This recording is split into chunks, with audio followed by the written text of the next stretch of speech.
ایک پہاڑی راستے پر جس کو درہ کہتے ہیں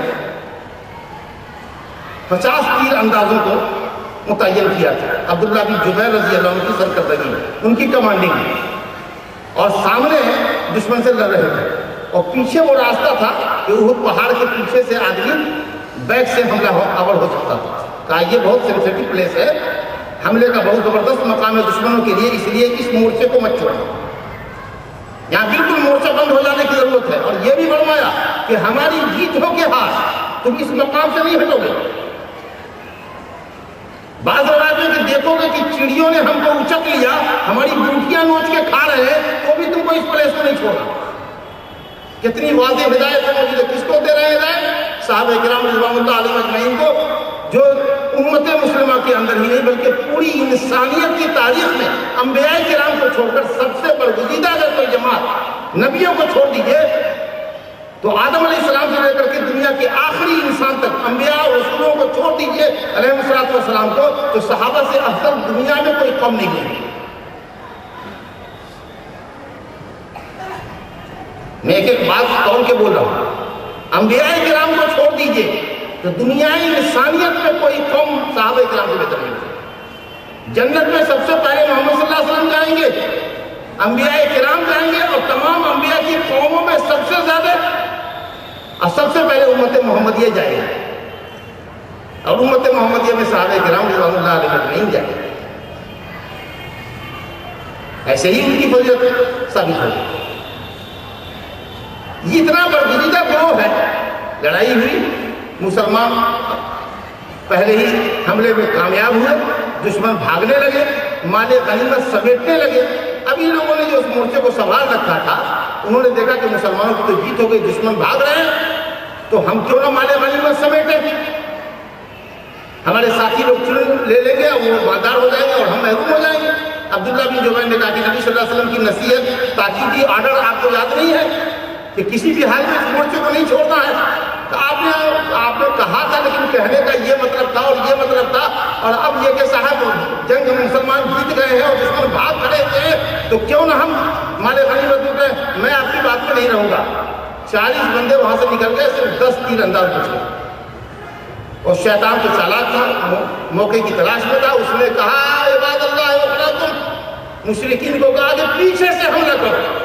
یہ بات خالد بن ولید رضی اللہ عنہ نے جو سب کافر تھے انہوں نے سن لی، اور دیکھا کہ مورچہ خالی ہے، صرف 10 بندے تیر انداز وہاں کھڑے ہوئے ہیں، بس وہ پیچھے سے بھاگتے ہوئے پیچھے سے گھوڑ سواروں کی جماعت لے آئے، اور ہلکی سی جھڑپ کے بعد ان 10 کا کام تمام کیا، اور اس کے بعد پیچھے سے گاجر مولی کی طرح کاٹنے لگے، اور 70 مسلمان وہاں دیکھتے دیکھتے منٹوں کے اندر جام شہادت انہوں نے نوش کی، اور کتنے زخمی ہوئے۔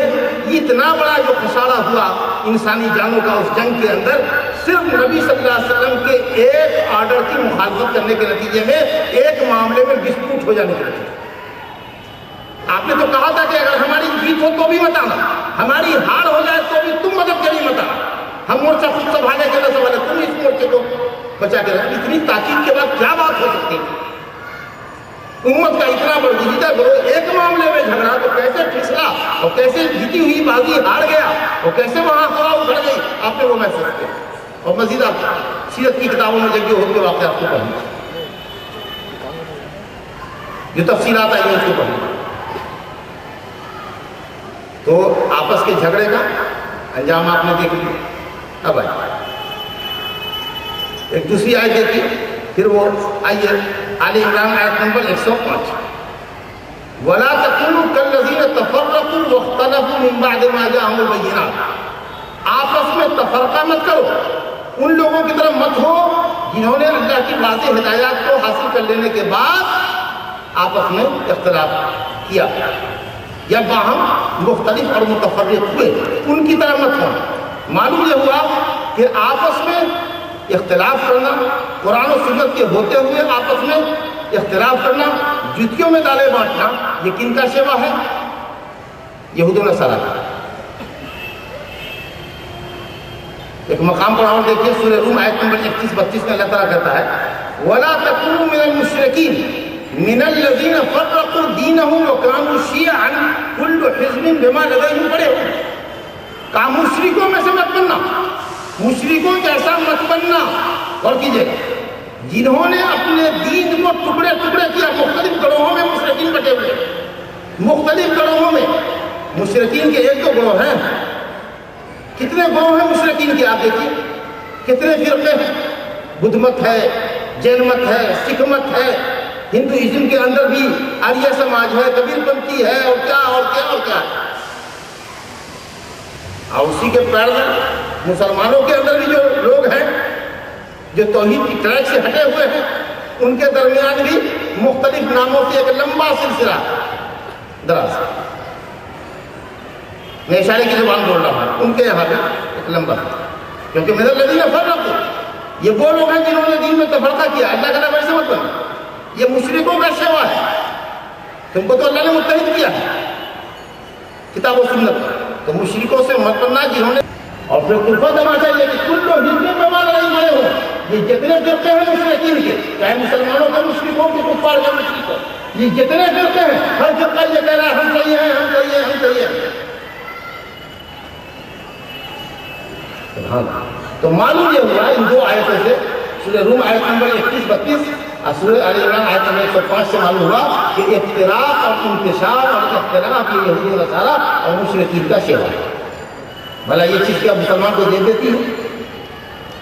تیسری بات اسی آیت میں کہ جو لوگ اللہ تعالیٰ کی واضح آیتوں کو دیکھنے کے بعد بھی اختلاف کرتے ہیں دین سے، وہ فرقہ بندی کو بڑھاوا دیتے ہیں. اللہ نے کہا ان دو آیتوں سے، سورہ روم آیت نمبر 31-32 اور سورہ آل عمران آیت نمبر 105 سے معلوم ہوا کہ افتراق اور انتشار اور اختلاف یہ یہودی و نصارہ اور مشرکین کا شیوا ہے. بھلا یہ چیز کیا مسلمان کو دے دیتی ہے؟ تیسری بات اسی آیت میں کہ جو لوگ اللہ تعالیٰ کی واضح آیتوں کو دیکھنے کے بعد بھی اختلاف کرتے ہیں دین سے، وہ فرقہ بندی کو بڑھاوا دیتے ہیں. اللہ نے کہا اولئک لہم عذاب عظیم، اتنا مطلب سخت وعدے ہیں کہ ان کے لیے عذاب عظیم ہے. وَأَنَّ هَذَا صِرَاطِي مُسْتَقِيمًا فَاتَّبِعُوهُ وَلَا تَتَّبِعُوا السُّبُلَ فَتَفَرَّقَ بِكُمْ عَنْ سَبِيلِهِ ذَلِكُمْ وَصَّاكُم بِهِ لَعَلَّكُمْ تَتَّقُونَ. سورہ انعام آیت نمبر 153 اللہ فرماتا ہے کہ یہ میرا راستہ سیدھا راستہ، بالکل سیدھا راستہ، قرآن اور حدیث کا راستہ بالکل سیدھا ہے. فَاتَّبِعُوهُ، اسی کی پیروی کرو، کیونکہ اگر اس راستے کو چھوڑو گے جس پر اتحاد تمہارا قائم ہوتا ہے، اگر اس راستے کو چھوڑو گے، مختلف راہوں پر لگ جاؤ گے، اختلاف اور اختراق اور انتشار کرو گے، فَتَفَرَّقَ بِكُمْ عَنْ سَبِيلِهِ، تو سب سے بڑا گھاٹا تمہارا یہ ہوگا کہ تم اللہ تعالیٰ کی سیدھی راہ سے بھٹک جاؤ. اور جب سیدھی راہ سے بھٹک جاؤ گے تو تمہارا ٹھکانہ کہاں ہوگا؟ جہنم ہوگا. دعاۃ علی ابواب جہنم، وہ سب بدعات اور شہوات کی راہوں پر چلنے والے لوگوں کا ٹھکانہ جہنم ہے. ممکن ہے ابو داؤد میں ابن ماجہ میں روایت ہے متعدد صحابہ سے، کہا کہ رسول اللہ نے افترقت الیہود علی 71 فرقہ وافترقت النصارى على 72 فرقة وستفترق أمتي على 73 فرقة كلها في النار إلا واحدة. قالوا من هي يا رسول الله؟ قال من كان على مثل ما أنا عليه اليوم وأصحابي. نبی صلی اللہ علیہ وسلم نے فرمایا یہود 71 فرقوں میں بٹ گئے. وعدہ کیا ہے اور جس کے لیے جنت کی بشارت آئی ہے، کیا آپ اس بات کو پسند کریں گے کہ اس فرقے سے ہٹ کر ان 72 فرقوں میں آپ کا شمار ہو جائے جن کے لیے جہنم کی وعید آئی ہے؟ نہیں نا. اگر نہیں چاہتے کہ آپ جہنم میں جائیں تو آپ کو صرف اسی ایک فرقے کو پکڑنا پڑے گا، لازم مضبوطی سے پکڑنا ہوگا جس کے لیے نبی صلی اللہ علیہ وسلم نے جنت کی بشارت دی ہے. صحابہ کرام نے کہا کہ یا رسول اللہ وہ کون فرقہ ہے؟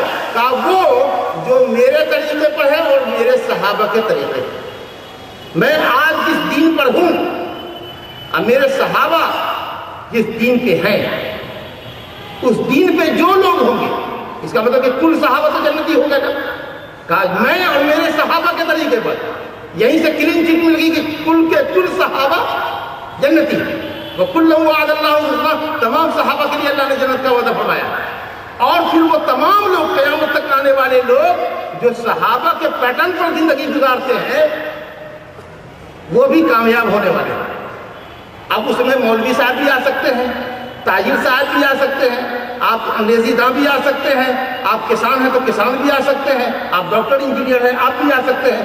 اگر آپ کی زندگی کا موٹو اور اصول یہ ہے کہ ہم اللہ کی کتاب اور نبی کی سنت کو مضبوطی سے تھامے رہیں گے، الحمدللہ آپ اس نجاتی فرقے میں ہیں. اگر آپ اس ٹریک سے ہٹے ہوئے ہیں تو آپ شاید 72 فرقوں کے اندر ہے جو جہنمی فرقہ ہے. اب جس فرقے کا جیسا عقیدہ ہوگا، اگر کسی کا کفریہ عقیدہ ہے تو وہ دائمی جہنمی ہوگا، کسی کا کفر سے کم ہے عقیدہ تو وہ ذرا اس سے کم ہوگا، پھر کم ہوگا، پھر کم ہوگا، پھر کم ہوگا. مگر 72 فرقے کو نبی صلی اللہ علیہ وسلم نے جہنمی بنایا. صرف ایک فرقہ جنتی ہے. میں یہ نہیں کہتا ہوں کہ میں ہوں وہ، میں یہ نہیں کہتا. میں یہ کہہ رہا ہوں ہر وہ آدمی جو نبی صلی اللہ علیہ وسلم کے اور صحابہ کرام کے طریقے ہے. دعا ہے کہ اللہ تعالیٰ مجھے اس فرقے میں بنائے، آپ سب کو بنائے، تمام امت مسلمہ کے